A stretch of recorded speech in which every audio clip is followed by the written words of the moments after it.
భారత జట్టు దిగ్గజ ఆటగాడు విరాట్ కోహ్లీ ప్రపంచవ్యాప్తంగా లక్షలాది మంది యువ ఆటగాళ్లకు స్ఫూర్తిదాయకంగా నిలిచాడు.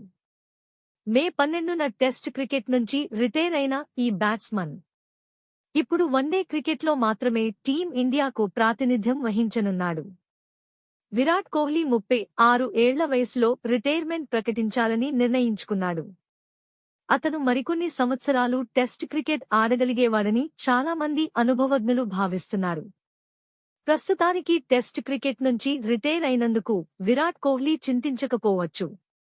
భవిష్యత్తులో అతను టెస్ట్ క్రికెట్కు ముందుగానే వీడ్కోలు పలికినందుకు ఖచ్చితంగా చింతిస్తాడని తెలుస్తోంది. అందుకు కారణం ఓ రికార్డు సృష్టించలేకపోవడం వల్ల అని మీకు తెలుసా? ఆ వివరాలు ఏంటో ఇప్పుడు తెలుసుకుందాం. భారత జట్టు స్టార్ ఆటగాడు విరాట్ కోహ్లీ టెస్ట్ క్రికెట్కు వీడ్కోలు పలికిన సంగతి తెలిసిందే. విరాట్ కోహ్లీ నిర్ణయంపై చాలామంది మాజీ ఆటగాళ్ల స్పందన చూస్తే ఈ టీమిండియా బ్యాట్స్మన్ నిర్ణయం సరైనదని వారు భావించడం లేదని స్పష్టమవుతోంది. 36 ఏళ్ల ఈ బ్యాట్స్మన్ ఇంగ్లాండ్ సిరీస్కు ముందు టెస్ట్ రిటైర్మెంట్ ప్రకటించిన సంగతి తెలిసిందే. ఇప్పటివరకు అతను టీమిండియా తరపున 123 టెస్టులు ఆడాడు. ఇందులో అతను 55 స్ట్రైక్ రేట్, 46 సగటుతో 9230 పరుగులు చేశాడు. ఇందులో 30 సెంచరీలు, 31 హాఫ్ సెంచరీలు ఉన్నాయి. టెస్టుల్లో 10,000 పరుగులు సాధించడానికి విరాట్ కోహ్లీ కేవలం 770 పరుగుల దూరంలో ఉన్నాడు. కానీ అతను తన రిటైర్మెంట్ ప్రకటించాడు. దీని కారణంగా ఆటగాళ్లు ఈ రికార్డును నెలకొల్పడంలో వెనుకబడ్డారు.